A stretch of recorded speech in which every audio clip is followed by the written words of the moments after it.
think honestly, if I was trying to decide between the Tab Mini C and this new one, the Go Color 7, I think I'd be going the Tab Mini C. Of course, there you do get the EMR stylus as well. Of course, it's heavier.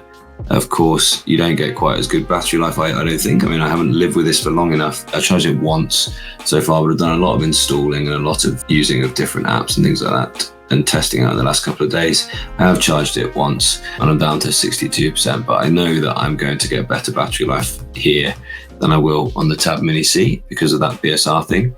But the BSR is making all the difference to me right now. And I'm thinking to myself, for reading comics, that's the right size. And I'm thinking that is the right device to do that.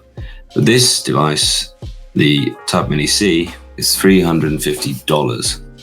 So actually right now, I would suggest this is actually a really good price. The Go Color 7, sometimes I do turn the auto rotate off because it does get a bit of a nuisance when it does that. Go Color 7.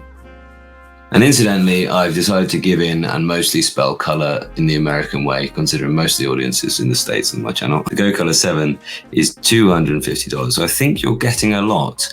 You're getting a lot for that extra $100. I think that's worth it. I mentioned that we might have a sleeper of the bunch, and I pulled it out and I haven't actually used this and revisited this for quite some time actually.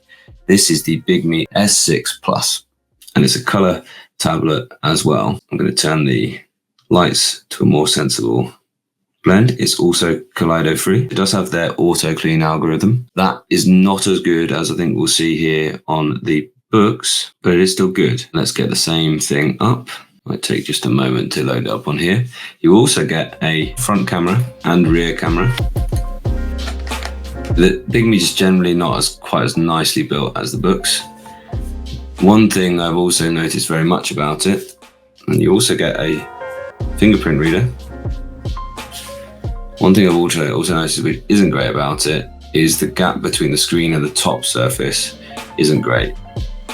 Let's see how it performs in the comic just now. I haven't changed any of the e-ink center settings though.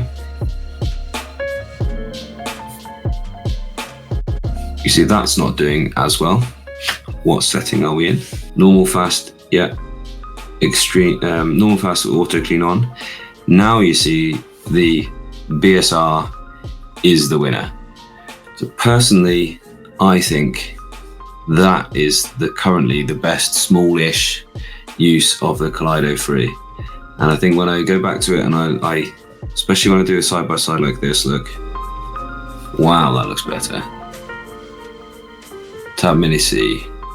What a device that was really, you know, it really is quite the thing. I'm tempted to say even this isn't doing quite as well as the smaller Bigme was, is it? Right now, the S6 Plus, when I looked just before this, the S6 Plus was at $420. And be really careful when you go onto the Bigme.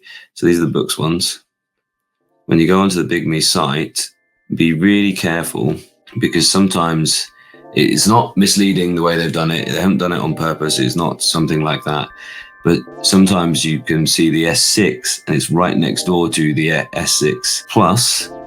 And you've got to make sure you buy the S6 Plus because that's the one with the Kaleido free screen rather than the Kaleido 2 screen. So the S6 Plus is actually $420 right now. Again, I bet you can actually find that cheaper. And the B751 is actually at $240. All of these are linked through in the description. Yeah, well, okay, yeah, so it's $350 and sold outright. Yeah, okay, so if you can't get it at $350 then of course that is not a sort of sensible price. I saw a lot actually available on eBay down at the Tab Mini C, down at 320 actually, pounds that is. So interesting one, maybe that's the case.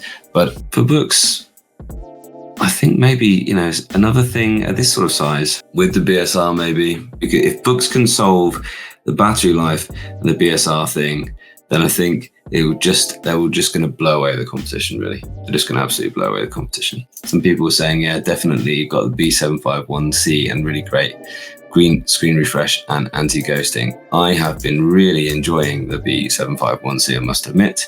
And yeah, okay, I'm testing out now. This is what we're talking about here today. The main thing we were talking about is the Go Color 7.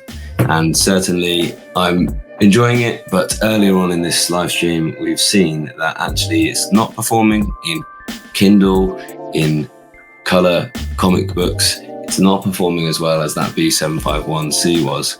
Maybe it will shortly when they actually see this and they don't like that, they're going to be outdone by Bigme. And there is a bit of an arms race between those two.